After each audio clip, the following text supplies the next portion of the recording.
प्रातः काल होता है, उठते हैं, उठ करके भगवान का श्रृंगार करते हैं और भगवान अपना नित्य संध्या वंदन करके फूल लेने के लिए जाते हैं। फूल चुन करके लाते हैं, गुरुदेव को समर्पित करते हैं। संध्या का समय होता है, गुरुदेव की सेवा करते हैं और फिर शयन को चले जाते हैं। और आज जब एक समय जब भगवान प्रातः काल हुआ तो सबसे पहले लखनलाल जगे हैं, उसके बाद में राघवेंद्र सरकार जगे हैं और राघवेंद्र सरकार के बाद में गुरुदेव जगे हैं। स्नान ध्यान संध्या वंदन करके निवृत्त हुए हैं। तो आज जनक राजा के जनकपुर के समीप में उनकी कुटिया है और वहां जग करके भगवान राघवेंद्र सरकार से विश्वामित्र ने निवेदन किया है कि जाओ और जाकर के कुछ पुष्प वाटिका से पुष्प लेकर के आओ। गुरुदेव की आज्ञा को मान करके भगवान राघवेंद्र सरकार आज अपने छोटे भाई लक्ष्मण के सहित फूल लेने के लिए पुष्प वाटिका में पधारी हैं। इधर धनुष यज्ञ की तैयारियां जोरों पर चल रही हैं और जोरों पर तैयारियों के चलते हुए बीच में वो दिवस आया है कि जब माता जानकी जो है आज बड़ी हो गई और विवाह से पूर्व माता गौरी पूजन के लिए पधारती है।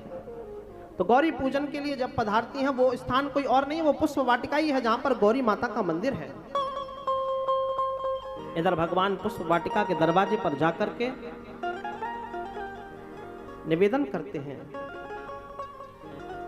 कि प्रभु क्या हम आपकी पुष्प वाटिका से फूल ले सकते हैं? किससे?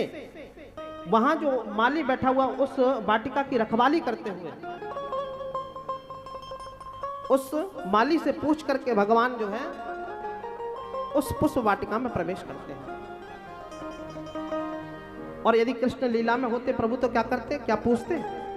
इसीलिए भगवान को मर्यादा पुरुषोत्तम कहा जाता है। भगवान कृष्ण को लीला पुरुषोत्तम कहा गया। यदि भगवान ने मांगा और नहीं दिया तो भगवान ने उसको ऐसी चमाट लगाई कि उसका प्राणांत हो गया और लेकर के कपड़े पहन करके भगवान स्वयं चल दिए। लेकिन यहाँ फूल तोड़ने के लिए भी भगवान ने जो है पूछा है। चहुंदी से चितय पूछ मालीगन और लगे लैन दल फूल मुदित मन। प्रसन्न मन से भगवान फूल तोड़ने लगे। माता जानकी ने उस पुष्प वाटिका में प्रवेश किया। माता के साथ में बहुत सारी सखियां हैं जिनमें से किन्हीं सखियों ने भगवान का दर्शन कर लिया और एक भागी भागी सखी गई और जाकर के भगवान को बोली है, अच्छा आपने कुछ देखा इस पुष्प वाटिका में?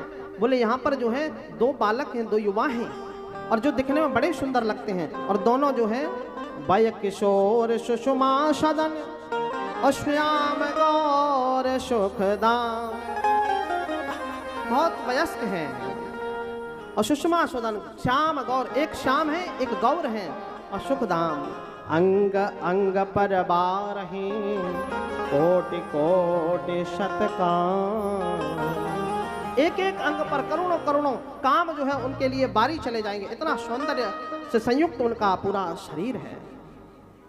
प्रेम से कहिए राध, एक बार और जोर से बोलिए राध, और जोर से बोलिए राध।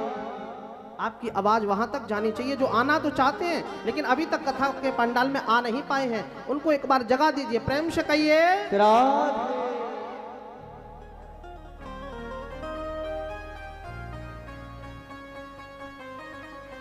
श्याम गौर सुख धाम,